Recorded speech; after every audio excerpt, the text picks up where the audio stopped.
Design for war.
Ships are sinking.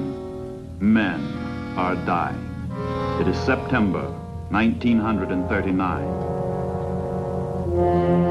While German panzer divisions race toward Warsaw, the German Navy, powerful, efficient, its morale high, prepares for a greater, more decisive struggle, the Battle of the Atlantic.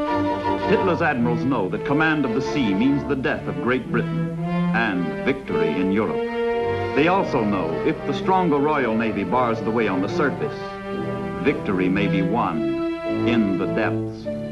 At the outbreak of war, they begin expanding their U-boat fleet by as much as 1,000% a month.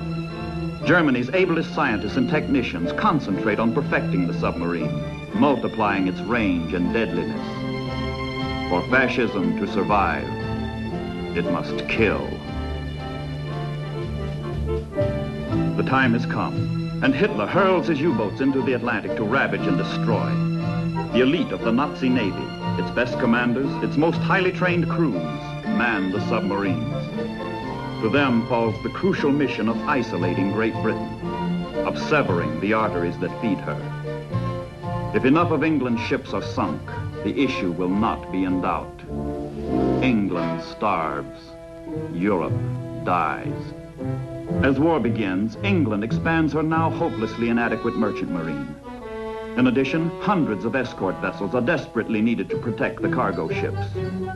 For months to come, they will be pitifully few.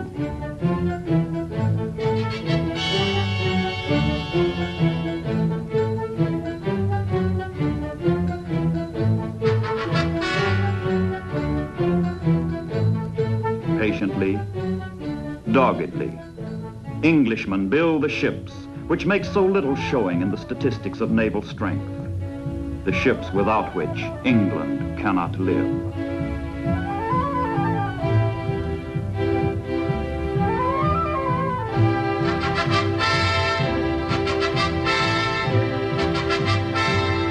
Canada's men and material enlist in the cause of decency and survival. Canada is quick to act with all her means. Precious goods from her farms and arsenals are loaded aboard ancient, poorly armed merchant ships.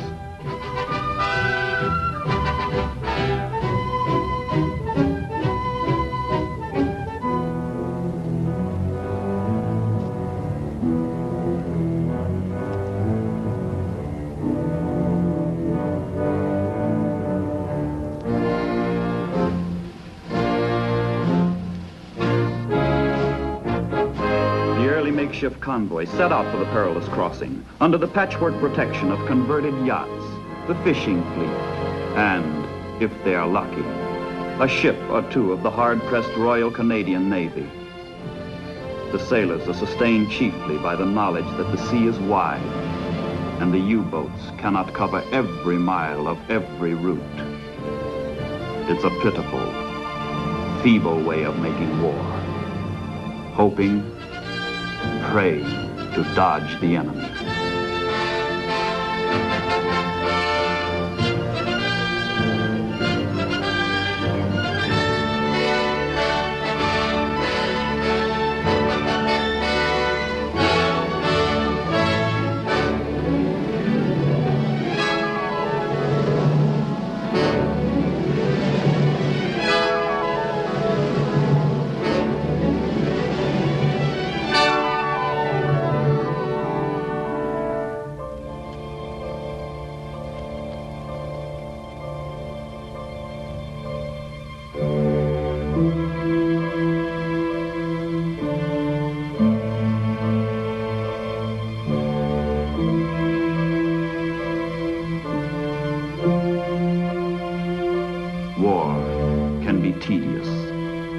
bored.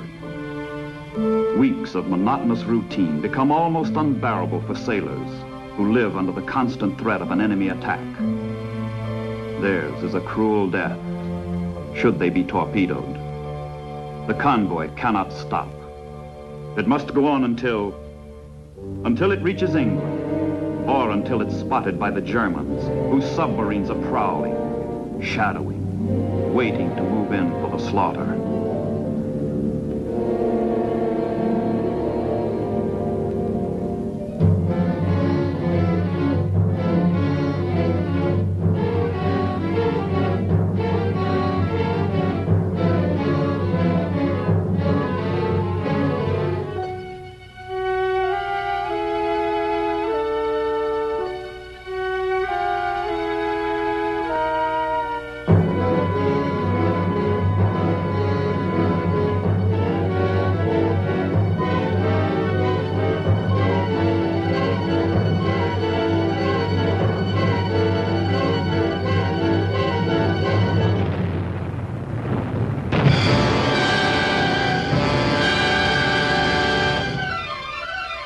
Feeble escorts fight back, but are seldom effective.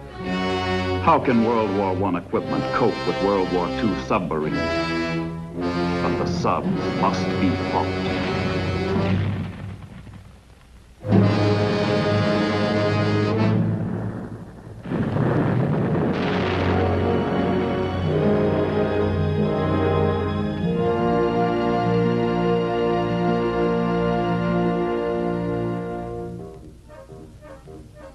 If the war at sea is deadly, the war on land seems phony. The Blitzkrieg is on, fought with propaganda balloons and leaflets, slogans and serenades.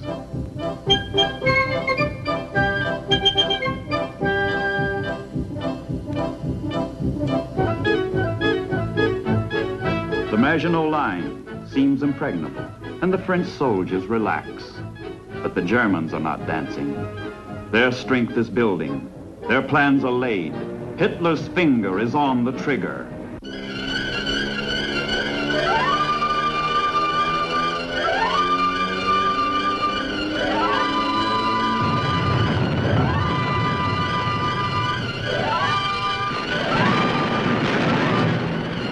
Holland is crushed.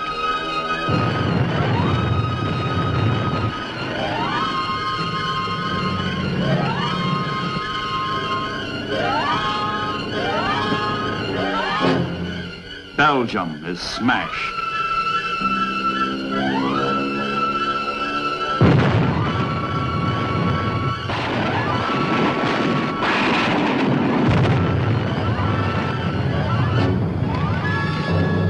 France is broken.